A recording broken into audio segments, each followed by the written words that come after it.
हमारा खाना पचता कैसे है? हमारा खाना पच रहा है या सड़ रहा है कैसे पता करें?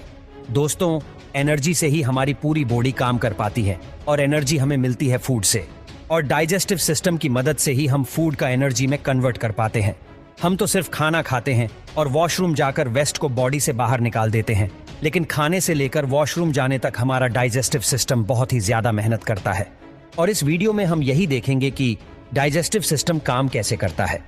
डाइजेशन तो खाना खाने से पहले ही शुरू हो जाता है। जब हम खाने के बारे में सोचते हैं तभी हमारे मुंह में पानी आ जाता है। वो पानी नहीं होता है, उसे सलाइवा कहते हैं। जब हम खाना चबाते हैं तब दांत की मदद से हम फूड को छोटे छोटे पीसेस में ब्रेक कर देते हैं और साथ ही खाना और सलाइवा मिक्स हो जाते हैं। हमारे मुंह के अंदर सलाइवरी ग्लैंड्स होते हैं जो सलाइवा बनाते हैं और रिलीज भी करते हैं। सलाइवा में कुछ एंजाइम्स होते हैं जो कार्बोहाइड्रेट्स और फैट्स का डाइजेशन मुंह के अंदर ही शुरू कर देते हैं, और सलाइवा की मदद से खाना सॉफ्ट और स्मूथ हो जाता है, जिससे ये फूड पेट में आराम से जा पाता है। इस चबाए हुए खाने को बोलस कहते हैं और जुबान बोलस को गले में ढकेल देती है। गले में दो रास्ते होते हैं, एक लंच का रास्ता और दूसरा पेट का रास्ता। अब बोलस को यहाँ से जाना होता है पेट में, पर दो रास्ते होने की वजह से बोलस लंग्स में भी जा सकता है और पेट में भी जा सकता है। अगर बोलस लंग्स में चला जाता है तो दिक्कत हो सकती है, और यही काम आता है एपिग्लॉटिस। एपिग्लॉटिस दरवाजे जैसा होता है जो हवा की नली पर लगा होता है। वैसे तो एपिग्लॉटिस हमेशा ही खुला रहता है, लेकिन जब हम खाना खाते हैं या पानी पीते हैं तब एपिग्लॉटिस बंद हो जाता है, और तब खाना या पानी हवा की नली में नहीं जा पाते हैं, और इस तरह बोलस फूड पाइप में आ जाता है। फूड पाइप को ईसोफेगास भी कहते हैं। फूड पाइप 25 सेंटीमीटर जितना लंबा होता है और फूड पाइप अंदर से इलास्टिक जैसा होता है, और इसी वजह से फूड पाइप बोलस को पेट में ढकेल पाता है, और सलाइवा की वजह से बोलस बिना अटके फूड पाइप से आसानी से गुजर पाता है।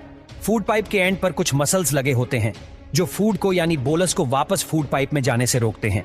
इन मसल्स को LES, लोअर ईसोफेगास स्फिंक्टर कहते हैं। जब LES रिलैक्स हो जाते हैं तब बोलस पेट में आ जाता है। पेट में पहुंचने के बाद बोलस की पिटाई शुरू हो जाती है। हमारा पेट खाने को सिर्फ होल्ड नहीं करता है, बल्कि एक ग्राइंडर की तरह फूड को पेस्ट में बदल देता है, और इसी इलास्टिक पावर की मदद से स्टमक फूड को पेस्ट में बदल पाता है। स्टमक अपनी इलास्टिक पावर से फूड को इधर उधर ढकेलता है, जिसके कारण फूड पेस्ट में बदल जाता है, और पेट में एसिड भी होता है, और वो एसिड है HCl, हाइड्रोक्लोरिक एसिड।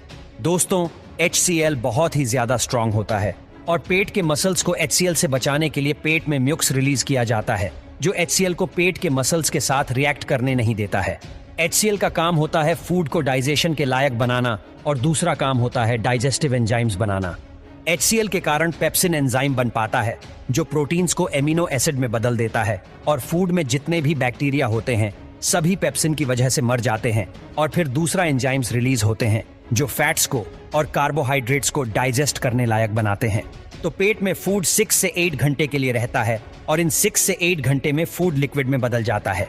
इस लिक्विड को काइम कहते हैं। तो काइम 6 से 8 घंटे बाद चला जाता है स्मॉल इंटेस्टाइन में, पर स्मॉल इंटेस्टाइन में जाते समय काइम बाइल जूस और पैनक्रिएटिक जूस के साथ मिक्स होता है।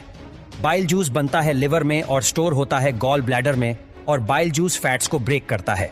बाइल जूस कलर में ग्रीन होता है, जिसके कारण काइम का कलर भी ग्रीन हो जाता है, और पैनक्रिएटिक जूस में अलग अलग एंजाइम्स होते हैं जो कार्बोहाइड्रेट्स को ग्लूकोज में, प्रोटीन्स को अमीनो एसिड्स में, और फैट्स को फैटी एसिड्स में बदल देते हैं।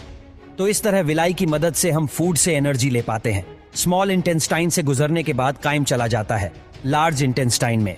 लार्ज इंटेस्टाइन तक आते हुए काइम से लगभग सभी न्यूट्रिएंट्स खून में चले जाते हैं, और इसीलिए काइम का कलर ग्रीन से ब्राउन हो जाता है।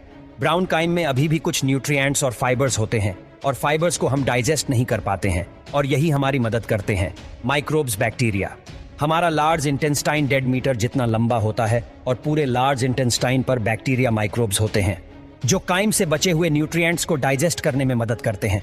लार्ज इंटेस्टाइन के एंड तक पहुंचते हुए काइम से सभी न्यूट्रिएंट्स और पानी निकाल लिए जाते हैं, और अब ये काइम बदल जाता है स्टूल में यानी टट्टी में, और लार्ज इंटेस्टाइन में ही स्टूल यानी टट्टी पर म्यूकस रिलीज किया जाता है ताकि टट्टी आसानी से बाहर निकल पाए।